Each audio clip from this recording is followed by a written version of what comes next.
Ladies and gentlemen, the time is approaching where we will conclude all of the Gauntlet B casts for Acropolis number 1, going back in time to see how silly some of these matches were. But that day is not yet today, for we have this match and another one, this one being Benno versus Enozlliks. How you doing, Mesk?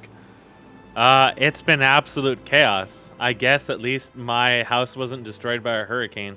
That's right, one step above Texas. And as we get into Texas, Derelict, we are going to be seeing map 1 of this set. It's a best of 3. The loser is out. The winner moves on to a qualification match. That's right, Enozlliks could play in a best of 5 to qualify. I bet he never thought he'd get this far, but he is going to be the Snow Zerg in the bottom left.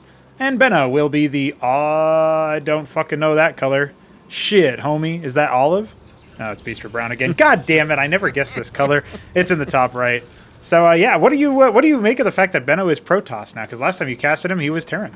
Yeah, like how is he gonna get Mavericks? He can't mind control them. He can't I guess he could use the cheat control panel or something, somewhere. I don't know. I really didn't expect it. I mean, I guess everybody was changing their races, but. I wonder Benno why he decided to. Yeah. To amass, first it was Mavericks, and then what was it? Cyprians after that. Cyprians, yeah. and then it was back. He to was Mavericks doing the tier 2 rushes. He was moving. I can't remember. It was Wyvern, Valkyrie, or something like that. And then of course the Hippogriffs. Classic. And I don't know. Maybe he does something similarly cheesy with Protoss. Well, when he first started playing, it was non-stop Drakidans when he was first starting to play Protoss. So I don't know, man. That would be wild to see that, but we'll see. It could be. Enozlliks has a surprisingly passive opener. No 6 pool, no 7 pool, no 9 pool. Yes, that's right. Going for a hatch first. His first hatch was taking a lot of damage to that scribe. Yes. Almost went down. He needs a backup. He seems to have tried to start harvesting Vespene, but forgot halfway through. Well, the first Draken's already on the way. There you go. But Benno does have some money here, so it's probably going to be another gateway at some point. I don't think he's really harvesting enough gas in it. Well, he did just switch another worker, but I don't think he's going to do any tech switches at this point. Yeah, he saturated that gas, but that's it. This is a version of Derelict, you'll note, has no ridge. We were trying that out for a little while back in the day. That got changed for the tournament proper, but the Gauntlet was still played on that version, so kind of an interesting fashion to bring up here. I believe the winner of this match goes on to face none other than the Beaver, who has managed to make it into a little bit deeper before moving down to the lower bracket, so that's interesting. I will say, though, Enozlliks played in this Gauntlet, but not in the first. Benno, however, did try his hand in the initial Gauntlet. He managed to get past Benza in a very swift 2-0 before 3-Crow dispatched with him in kind. So that was an 0-2 loss to the man himself. And then Benno in the lower bracket was able to make it past Beaver in a best of 3 and then lost in a best of 3 to Taco Cake, who's a Zerg you've never seen play, but has already qualified by the time this match is played. So, so far losing to only 2 players in the Gauntlet, and those players have qualified. But that's a little bit different this time around because obviously Benno does find himself in the lower bracket, so he has already fallen to top ramen earlier in the tournament. So, no shame in the opponents Benno is losing to. But yes, as you point out, an embassy on the way. It's an interesting place for it, too. He doesn't want to make another pylon or anything. Yeah, the embassy is your second building. I don't really feel it. I know I saw Nablime doing something very similar for the Fast Witness, but it sets you so far behind, and it's really, really expensive on gas. And like you said, there's no ridge in the main in this. So it's not like he can, he's just very, the Zerg was being very hard aggressive. I think Benno would be in a really dire situation right now because he just doesn't have units, and then he's going for a Nexus on top of it. So it is going to be the Fast Witness. I feel like it takes so long for this to actuate, and since the Zerg's air rush is now tier 1.5, and the fact that Protoss can get Drakidans, they're not really threatened by that. I just don't really see the value of getting the Witness this early in the game. It's not really going to tell you a tremendous amount that's going to change at this stage in the game. I mean, yeah, it kills Shambler, but he would have killed it if he just moved out too. Yes. This, I don't know. I've seen Nablime do this, but it just felt like it just comes out not nearly, he's getting an envoy, but there's no Cantors. He might go for Cantors, but it's still going to be really delayed if he had just gone straight for that instead of the Witness. Like, it's just an odd mutation that I've seen come up now. I don't know if that's in response to, like, the Quarry that came back and the Larvask, which, I mean, to be quite frank, we haven't really... I don't think any of these that matches Witness died. That's the worst possible thing that could happen on top of it. I know, yes. That's 75 of each resource, and he's getting the Ardent now. So there's a lot of time here for Enozlliks to maybe take a stab in there, realize that his opponent is on 1 gate production, and otherwise just been pumping workers. That's about it. So our worker count is dead even. The hatch is coming, just now hatched over there for Enozlliks, so he's got his natural up. He's got 3 hatch production, does have the Hydrith Den. I don't know. I think if he just decides to flip the switch and go for an attack, he can stop the Ardent Authority in its tracks. We could see Enoz take a very early victory, but he does seem kind of content to not really move out too far. Oh, I say that. That was the go signal. Caster said, don't move out. Okay, he's moving out. Yeah, the thing the embassy does give you is another worker queue, but you have to remember to actually use it. Yes. And right now, he's queued up scribes on his Nexus, and he hasn't used the embassy. So I kind of forgot about that. Second gate nearly finished. It will be in a Cantor. So I guess that is going to be the drop play here for Benno. I think if you see that early Witness, you have to just kind of assume that there will be an Envoy. A lot of the times there isn't, but I mean, it seems like Nibelheim did that almost every single game against a Terran. So Zerg is even more vulnerable against that, and it's just like they already have the tech for transports. They're probably not just going to use it only for the worker queue. He's not using it at all for the worker queue at the moment, but yes, at least Enoz went the early Ovolith. However, it seems like he's planning the devilish single Quasilisk drop. No, he got tickled, so now he'll spot it. He will spot everything, and now he knows. He knows the Cantor must be on the way. I don't know if he actually spotted it. It was sort of walking downward, 3 zealots but this time. Yes, 3 zealots have arrived. That's 3. That is 3, and you know what? These can kill a lot of workers. Yep. Where's the reaction from Enozlliks? Only now pulling them. He's lost 2 workers so far. Scrambling the rest of the boys. I may have expected the Cantor, but the 3 early zealots were probably unexpected. Yeah, I'm not sure if they were too significant as far as like a choice either, but I guess they kind of throw your opponent off guard. I don't really like it at all because you think about it, like it tells you... He has to go back to get the Cantor now. Yes, and it tells you that the enemy is planning a drop, right? Another Envoy starting, second Cantor out. You should only be able to fit... you can only fit 1 Cantor per Envoy. I don't really like the Kegrant placement in here because... Oh, he's going to make it into a spray. That's even worse because he's already seen the attack for a Cantors. Like, this is not going to stop a Cantors at all. It can actually make it much worse because the Cantor can shoot a stationary object and splash all the workers. Yes. So he has units here, but they're moving away critically. Meanwhile, Benno is amassing even more Cantors. Yes, yeah, he's up to 3. That's 3.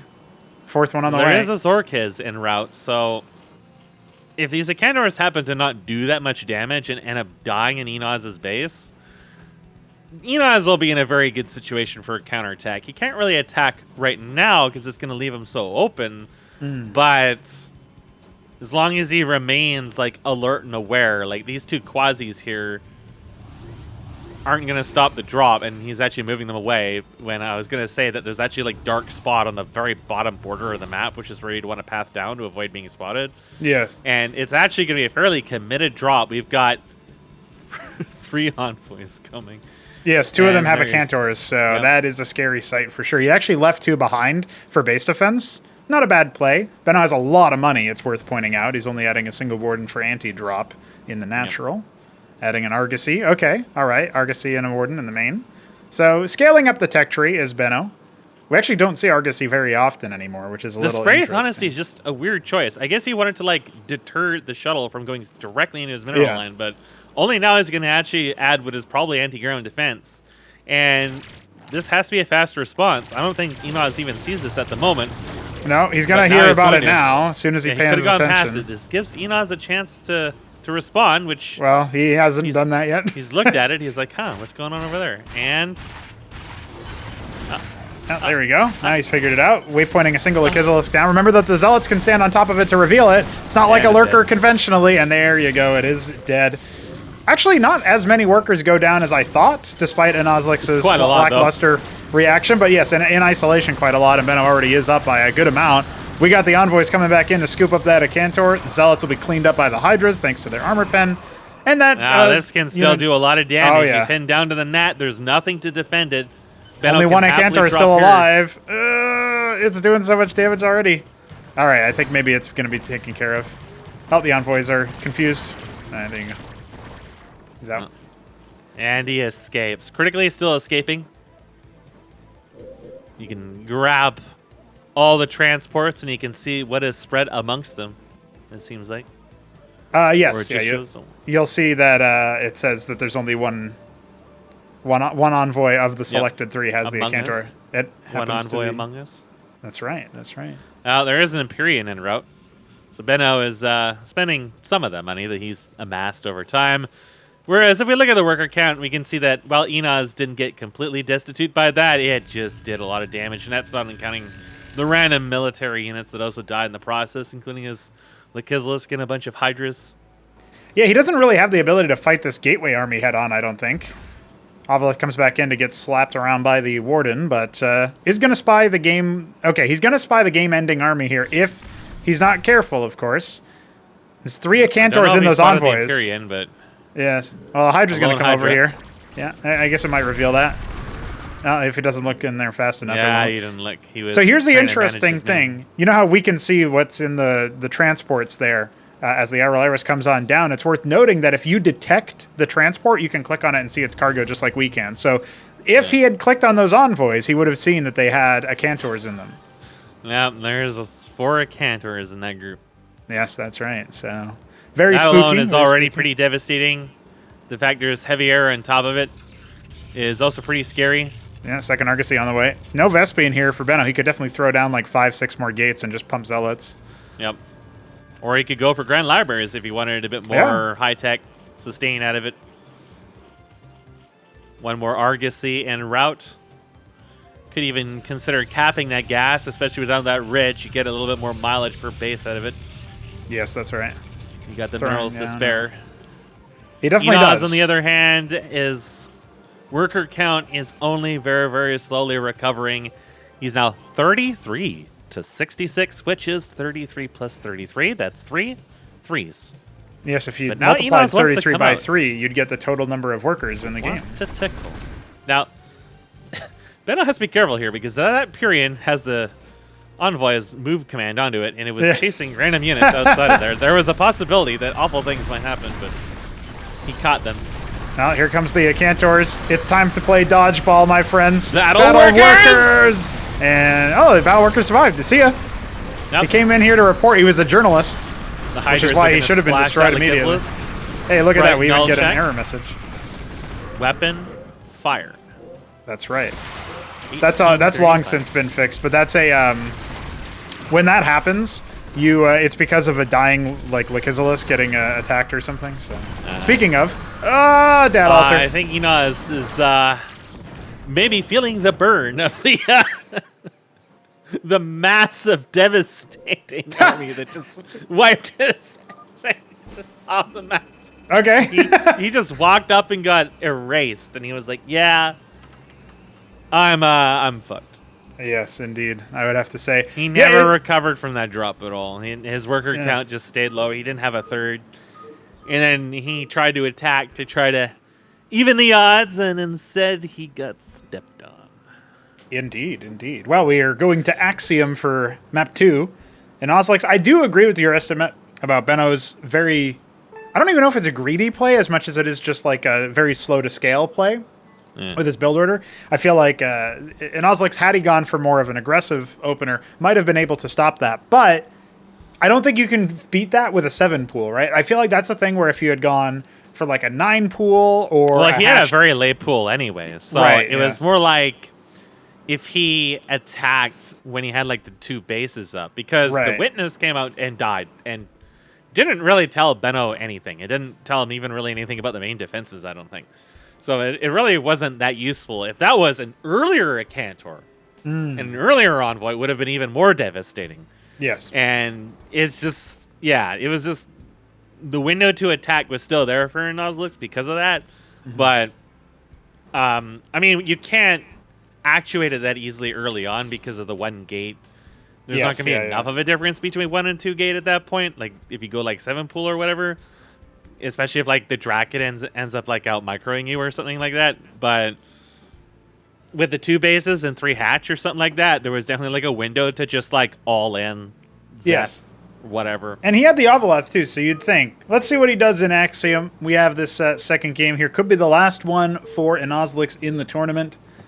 As a reminder, he did end up losing to Grunch earlier in the tournament, and that's what has cast him down to the bottom left. No way. Is he Snow again? No, this is T-Green. Okay. And then Benno is Palatinate Blue, surely. Yeah, okay. 50% color guess. 50% color guess. That's I was also going to say that the response to the Acantors was not there, like the drops in general. Yes. Yeah. When he saw them with the Enozlliks, there wasn't like a pointed, oh, he's got transport and he's got the building that makes Acantors. I need to have a response waiting for this. No. 3 Zealots came in and caused him a headache. It kind of said, oh, the opponent's dropping me.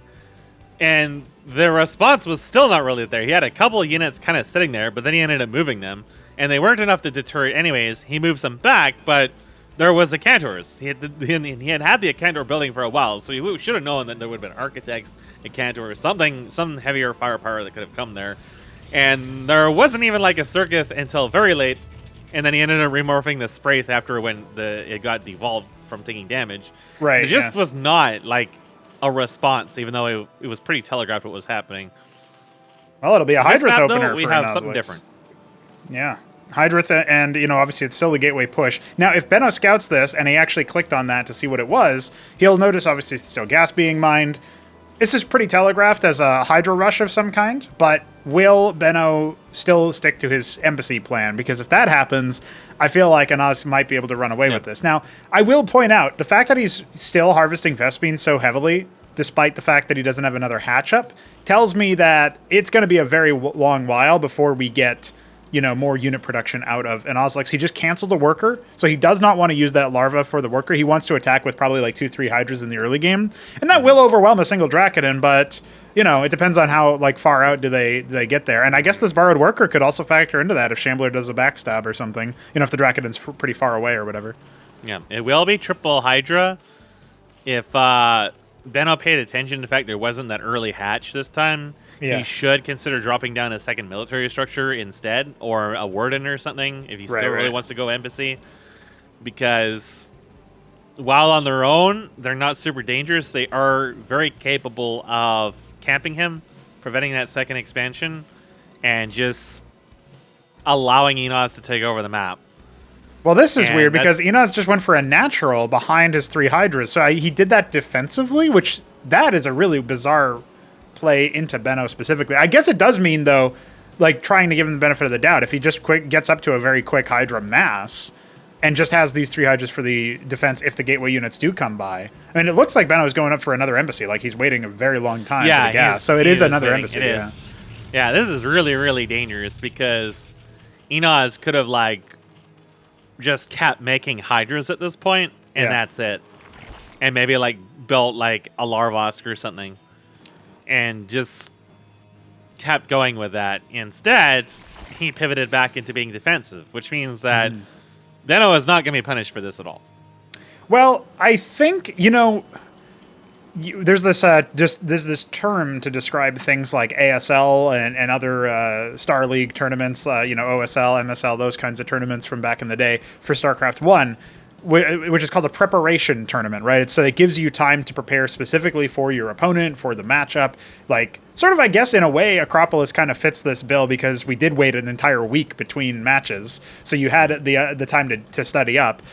It was, we thought maybe we could do that a little bit faster, but the fact that we didn't was kind of helpful for the players to prepare. Maybe it shows you an increased level of strategy between the players. I will say, I think Enozlliks is the type of player, and maybe to a lesser extent Benno as well, who, because they don't necessarily respond to some kind of chaos very well, if they could prepare a strategy, if Enozlliks did prepare this, or at least mentally thought about doing the Hydra opener beforehand, and then tried to do some kind of very heavy 2-base aggression with it, that would probably benefit Enozlliks specifically if he knew, okay, I'm going to play against Protoss, specifically play against Benno. Like, I know what my reaction is. Rather than having to pull this out as soon as you've lost the first game and think, I need to come up with an immediate pivot, right now because the Cantors are really scary and I don't know how to fight them. This is an option, right? So I just wanted to point that out. I feel like Enozlliks is a kind of player who would benefit really greatly from having that practice time. As opposed, or the time to prepare a strategy ahead of time instead of needing to react immediately. That being said, this is very different. So he's doing something. Yeah. Double hatch now. Right. So I think he wants to go for a heavier aggression here, but it's going to be a little while before it takes off. And meanwhile, the early witness did not die. It's not telling Benno a huge amount other than the two-hatch. And Oz is hunting for it right now. I think he should be able to see it now. It's right over that spinning doodad. Everybody loves the spinners. Enozlliks is going to just go out on its own scout. So it looks like the witness will stay alive for now. He looked over there, but it was slightly too late. Right, yeah. Random scribe in the middle of nowhere. We have a 3 zealot drop yet again. I think he might actually be looking to see if the Zerg is trying to contain him. Yeah, it could be. Like he's might be trying to hunt out for the military. Because he only scouted the 4 Hydras, right? So, yeah, this 3 Zealot drop could conceivably do some pretty big damage. Zerg Shambler is being made. By the way, that's a pool, but, Zerg Shambler. Random chance to get Shambler. Oh, yeah, I see that. Yeah, it inherits from the worker, so. I think a Beaver play when we got... Well, hold on. Hold that, Beaver thought. Sleepy Beaver bed. Zealots are dropping. Wake up, Beaver. Wake up, you're under attack. Oh, wait, you're not Zerg. Beaver. Wait, wake up, Enozlliks. 3 workers have died. 4 workers? 4 workers have died. Okay, he's pulling the boys back. Where are the Hydras at? Okay, a couple of Hydras are here. Looks like 5 workers in total have died, which is not as many as you wanted to lose to that. I don't think that in actuality this drop would be particularly difficult to fight against, but I will point out that the Enozlliks arrived way after the Envoy left the building. And now these Zealots are kind of pocketed in different locations, so they might be able to get more action. He's going to come on down here to the natural. You might be able to get in 1 kill there at the least. There you go. Nice. Okay, well, Benno getting more efficiency out of it. A little bit of an extra tap. He might have even been able to save the Zealot that went all the way to the top left of the main, but I'm not 100% sure on that one. Enozlliks now getting tickled. Maybe. I thought the Envoy had already left, but it was actually still hanging around over there. Right. 3rd base on the way. Just finished for Enozlliks as far as the hatch. But you know what? The Cantors are coming, and the Witness is still alive as well. So this is looking dangerous. 2 workers chilling out in the resource line. And, this is the same thing I pointed out in the first game, is the first drop is out. Like, it's really telegraphed what's coming next, because he's literally done the exact same thing in the first game, even down to the count of the units. And now I think Enozlliks kind of senses it here. He's moving his units over there, but... there you go. Yeah, all right, he's I was going to say, did he spot it? No, he's moving past it, but no, he spotted it and it died. So, but now he's moving away with most of his army. Like, this is really scary. I guess he's just to the ramp, but still, I would want to cover like that same entrance where the envoys went into the upper left of the main. I'd put 4 Hydras there. I'd have a couple of them behind the gas nodes of the natural, sort of cover the sneaky angles, and then try to see what else. But at the same time, the 3rd base is so open to attack. So. Still a little risky, right? You kind of have to take a risk and hope that he's not coming from any other angle. Now, I will say the Enozlliks scout in the top right is actually kind of useful for this, because then it kind of isolates where the enemy can attack from. But I'm worried we're going to see a lot of casualties again. The 3 envoys are here. Shambler has been defeated at the natural choke. I was trying to build some circuits to deter this, but they're coming a little late here. And his units are not going to be there fast enough to stop the Encounters from dropping. Well, there's not that many workers to kill, which is not a good sign for Enozlliks, but, better than it could have been. Kill them, he did. Yes. At least half of them died. The others are like, oh, shit. I guess we'll leave. Gotta watch out here, because the Hydra then, and this, choke created by the funnel of the structures, the tech structure could end up going down, but I'm really worried about this Hydra count, Mesk. I don't know how many of them are going to survive. I think he should have come from the top, because he can kill the envoys that are just hovering around there and then collapse on them. He's going to end up cleaning up the army, but... 2 of them survived. 2 of the envoys escaped, which that definitely could have been a little bit of a counter trade. At least kill all the transports and slow down whatever he's doing after this. But unfortunately, we're seeing a very similar situation to the first game, where the Encounters drop. They deal not as much damage as in the first game, but the worker count still looks very similar to it did after the drop. Yes. where Benno is not flying ahead, but he is substantially ahead. The Argosy is coming. Yeah, very similar very game plan here. He hasn't really been forced to adapt or anything. Feels very comfortable. He's taking his third base. Now, the one difference here for Enozlliks from the last game is that he has a third base up. He hasn't been using it for Vespene harvesting.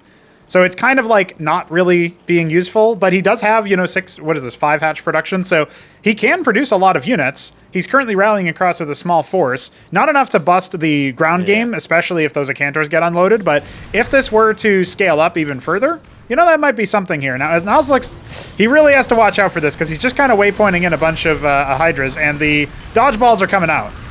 Yeah, there's not enough here to do any damage, and he's going to feel like he's in a similar situation to the first game, but he's got lots of money floating. He's got lots of idle workers. He's got to send off to battle or do something. I think like almost a third of his workers are idle right now.